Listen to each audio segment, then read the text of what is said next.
And అది 'జబర్దస్త్‌లో' ఒకప్పుడు కాంబినేషన్‌లో జడ్జి కింద మన నాగబాబు గారు, రోజా గారు చేశారు. అవును. అవును. అండ్ అప్పుడు ఆ కాంబినేషన్ బాగుండేది కదా! అవును. అవును. ఆ కా ఎప్పుడూ అదే కాంబినేషన్. మంచి కాంబినేషన్ అది.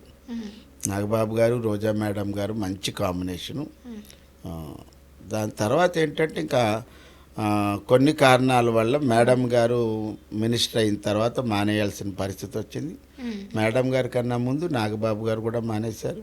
హ్మ్. దాని తర్వాత చాలా జరిగాయి. అలా మారడం వల్ల ఆ ప్లేసుల్లో ఏంటంటే నాగూర్ బాబు గారు, మనో గారు వచ్చారు. హ్మ్. ఇప్పుడు ఖుష్బూ మేడం గారు ఉన్నారు. హ్మ్. కృష్ణ భగవాన్ గారు ఉన్నారు. హ్మ్. హీరోయిన్ శ్రీదేవి గారు అందరూ ఉన్నారు. హ్మ్. అంటే ఇప్పుడు ఎవరైనా ఒక్కరే ఉన్నారనుకో, ఉమ్, మీ టీమ్ మెంబర్స్‌తో గానీ, ఆ సెట్ సార్‌లందరితో కూడా ఆ ర్యాపో ఉంటది. ఉమ్, అప్పట్లో ఆ ర్యాప్ పండేది ఎక్కువగా ప్రజలలో చూసి, ఉమ్, ఉమ్, అరే! వీళ్ళ మధ్యలో ఇంత మంచి ర్యాప్ ఉందేంటి? ఇప్పుడు శ్రీను గారు జోక్ చేశారనుకోండి, ఉమ్, మన రోజా మేడం రియాక్ట్ అయ్యే విధానం కావచ్చు, లేకపోతే నాగబాబు ఏసే పంచులు కావచ్చు వాళ్ళ మీద, ఉమ్, ఉమ్. ఇవన్నీ ఎక్కువ నడిపించేది కదా! అవును. అవును. సో, ఇప్పుడెలా ఉంది? అంత ఇప్పుడు అంతే. కనెక్టివిటీ. అది దాన్ని కాపాడుకుంటూనే వస్తున్నారు. హ్మ్. ఇప్పుడు రోజా మేడం గారి తర్వాత ఆ ప్లేస్మెంట్ ఎవరు రీప్లేస్ చేయలేరు అనుకునే టైంలో హ్మ్. ఇంద్రజా మేడం గారు వచ్చారు. అవునవును. హ్మ్.